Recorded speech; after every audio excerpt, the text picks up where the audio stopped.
జ్వరం తెచ్చుకుంటావా? అన్నం తింటావా సరిగా? నాకు ఈ కూర వద్దు, నాకు ఆ కూర వద్దు, నాకు బాక్స్లో కొంచెం అన్నం పెట్టు అంటావా? ఏ తెచ్చుకో, మంచిగా ఉంటుంది. ఇంకో 7 బాటిల్ ఎక్కియచ్చు.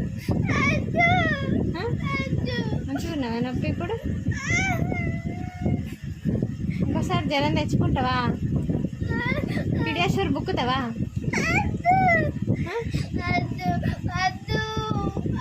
అద్దు అంటే ఏమన్నట్టు? అద్దంటే బుక్కుతా అన్నట్ట, బుక్క అన్నట్ట? మంచిగా కక్కుతావా రోజు? మళ్ళీ జామ్ చేసుకొని మళ్ళీ జ్వరము కక్కుడు అన్నీ వేసుకుంటావా? ఇన్ఫెక్షన్ వచ్చేటట్టు చూసుకుంటావా? మళ్ళీ చేతులు అడగకుండా వాటర్ మంచిగా తాగుతావా?